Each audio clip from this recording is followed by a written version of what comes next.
শুটকির এই ভর্তাটা এত মজা কি আর কমু, এক প্লেটের জায়গায় 2 প্লেট ভাত যে কোন সময় শেষ হয়ে যায় টেরই পাওয়া যায় না। এই ভর্তাটা শুধু একবার বানায় খেলে বারবার খাইবার মন চাইবো, এত মজার এই ভর্তাটা। তো গাইস চলো তোমাদের সাথে রেসিপিটা শেয়ার করি। এখানে আমি কয়েকটা লোট্টা মাছের শুটকি লইছি, ওখানে তেল ছাড়া ভাইজা লুমু। ভাজার পরে আমি কুসুম গরম পানিতে শুটকিটা ভিজা রাখুম 10 মিনিটের লেগা, তারপর সুন্দর করে পরিষ্কার পরিচ্ছন্ন করে ধুয়া লুমু। এখানে আমি কড়াইয়ের মধ্যে দিয়ে দিচ্ছি তেল, তারপরে এখানে আমি 4-5টা শুকনো মরিচ দিয়ে ওখানে ভাইজা লুমু। আজকের রেসিপিতে শুধু ভাজাভাজির কাজ, যে আজকে বেশি কথা কইবো আর সহ আজকে ভাইজা ফালামু। তোমগুলোকে মজা না করলে আমার ভালো লাগে না। তো যাই হোক, এখানে আমি শুকনো মরিচের উঠানোর পরে দিয়ে দিলাম রসুন, তারপরে দিয়ে দিচ্ছি কয়েকটা কাঁচামরিচ। ওখানে রসুন আর কাঁচামরিচটারে ভাজ্জালুমু মানে কইলাম না বাজি আজকে। তো তারপরে সুন্দর করে উঠিয়ে নিব, জানি তেলগুলো না উঠে। কাঁচামরিচ গুলো কিন্তু একটু কাটটা দিও মাঝখান দিয়ে, নালে কিন্তু তেলে ছাড়ার পরে শরীরের মধ্যে ছিটাইবো, পরে আবার আমার দোষ দিবার পারবা না। এর লেগে আমি আগে কয়ে দিলাম ভাই। তো কাঁচামরিচ আর রসুনটা উঠানোর পরে আমি এখানে এই যে শুটকিটাও দিয়া লইছি, শুটকিটা দিয়া ওখানে শুটকিটারে করা করে ভাজ্জালুমু। আজকের এই ভিডিওতে কয়বার আমি ভাজ্জালুমু কই তোমরা অবশ্যই কমেন্ট করে কিন্তু জানাইবা, মানে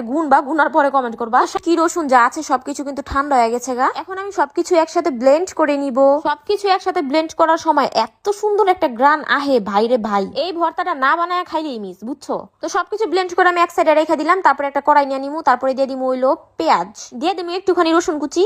রসুন আর পেঁয়াজটা বেশি ভাজার দরকার নাই, জাস্ট হালকা একটু নরম হয়ে আইলে এটার মধ্যে আমরা দিয়ে দিমু মরিচের গুঁড়া। যারা ঝাল খাইবার পারো না তারা কম করে দিবা, আর যারা ঝাল খাইবার পারো তারা আমার মতো বেশি করে দিবা, মানে ঝাল খেয়ে আলোয়া থাকবা, বুঝছো? তারপর এখানে আমি পরিমাণ মতো লবণ দিয়ে দিচ্ছি। দেওয়ার পরে এটা আমি সুন্দর করে নেড়ে ছেড়ে নিব। তারপরে এখানে ওই যে আমরা যে ব্লেন্ড করে রাখছিলাম ওগুলো সব এটার মধ্যে ঢালা দিমু। এটার ওখানে আমি 5-6 মিনিটের মতো ভাজ্জা লুমু। মানে আজকে আমি ভাজ্জা লুমু কইতে আমি নিজেই টায়ার্ড হয়ে যেতেছি। কি শুরু করলাম আমি, মানে এই ভাজ্জা লুমু ছাড়া কি অন্য কোনো ওয়ার্ড নাই, আমার মুখ আইতাছে না। তো যাই হোক গাইস, এটারে আমি সুন্দর করে ভাজ্জা নিচে, যে দেখো এত সুন্দর একটা কালার হইছে। তোমরা চাইলে এটা এমনি খাইবার পারো গরম ভাত দিয়া, কিন্তু এটা একটু মজা করণের লেগে আমি এখানে কাঁচা মরিচ, কাঁচা পেঁয়াজ আর ধনিয়া পাতা দিয়া সুন্দর করে মাখা জাকা করে লুমু। কাঁচা মরিচ আর কাঁচা পেঁয়াজটা দিয়া মাখাইলে এটার মধ্যে সুন্দর একটা গ্রান আহে আর মজাও লাগে।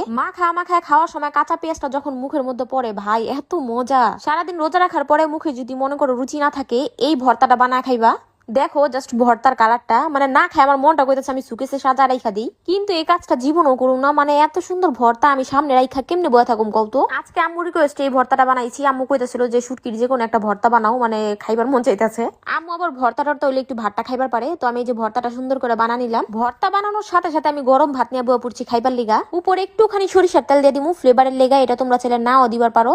এটা এত মজা গাইসের গড়ে গাইস, আমি কি কমু, তোমরা জাস্ট একবার বানায় খাইবা। এতক্ষণ তো বুয়া দেখলা, নাও এখন একটু হা কর, একটু খায় নাও। খাইছো এখন একটু কমেন্ট করে জানাও কেমন হয়েছে। মানে আমি চাই এত মজার খাবার আমি একা খামু কি লিগা, তোমরাও একটু খাও। আমার আবার পছন্দের মানুষ গোড়াইখা খাইতে অনেক কষ্ট লাগে, তোমরা তো আমার পছন্দের মানুষ তাই না? তো যাই হোক, আজকের এই ভিডিওটা কিন্তু এই পর্যন্তই ছিল। আমি একটু মজা করে খাই নি। তো ভিডিওটা কার কাছে কেমন লাগলো অবশ্যই কমেন্ট করে